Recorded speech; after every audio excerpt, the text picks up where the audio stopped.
Hello everyone. Charminar Bhagyalakshmi అమ్మవారి ఆలయం గురించి, దాని చరిత్ర గురించి తెలుసుకుందాం. హైదరాబాద్లోని చార్మినార్లా వెలిసిన భాగ్యలక్ష్మి అమ్మవారి ఆలయ విశిష్టత మరియు దాని చరిత్రకు సంబంధించిన పూర్తి వివరాలు మా ఛానల్లో తెలుసుకుందాం. హైదరాబాద్ నగరం అనగానే ముందుగా గుర్తొచ్చేది చార్మినార్. నిత్యం వేలాది మంది భక్తులతో కలకలలాడే ఈ ఆలయం వెనుక ఉన్న నమ్మకాలు మరియు చరిత్రను తెలుసుకుందాం.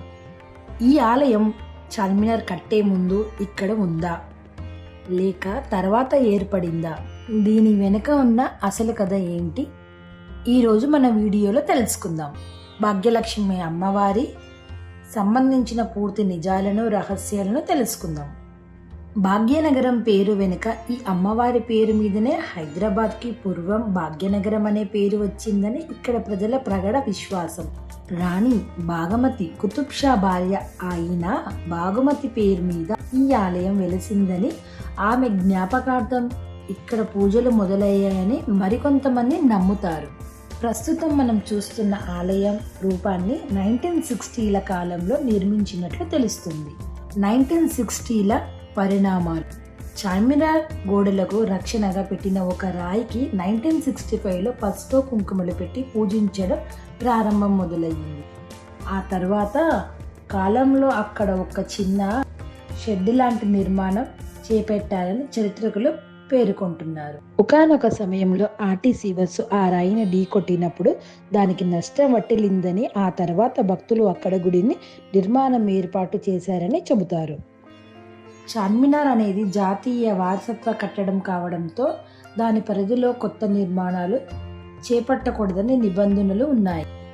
చరిత్రకారుల దృష్టిలో ఇది ఒక నిర్మాణం విధానం కావచ్చు, రాజకీయ నాయకులకు ఇదొక అంశం కావచ్చు, కానీ ప్రతిరోజు ఇక్కడికి వచ్చే వేలాది మంది భక్తులకు మాత్రం ఇది ఒక అపారమైన నమ్మకం, ఒక దివ్యమైన శక్తి కేంద్రం.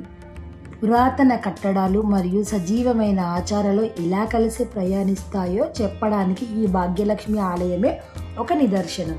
భాగ్యలక్ష్మి అమ్మవారు అంటే హైదరాబాద్ ప్రజలకి ఎంతో నమ్మకం.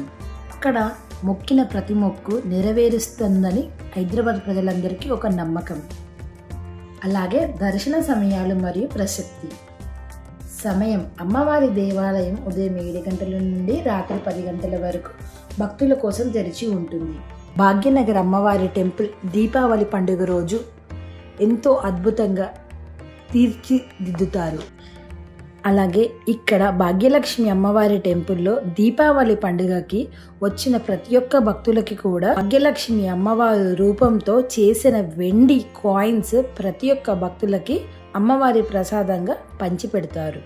వేలాది భక్తులతో గుడి కిటకిటలాడుతూ ఉంటుంది.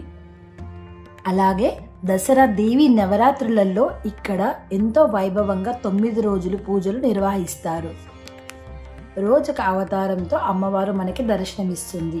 కొన్ని పండుగలకి ఇక్కడ ఘనంగా పూజలు చేసి నిత్య అన్నదానాలు కూడా పెడతారు. కొన్ని ముఖ్యమైన పండుగలకి భాగ్యలక్ష్మి అమ్మవారి టెంపుల్లో పూజలతో పాటు అన్నదాన ప్రసాదాలు కూడా ఇక్కడ పెడతారు. సో నాకు తెలిసిన కొన్ని భాగ్యలక్ష్మి అమ్మవారి విశేషాలు మీతో షేర్ చేసుకున్నాను. మీకు నచ్చితే లైక్ చేయండి, సబ్స్క్రైబ్ చేయండి. Thank you so much.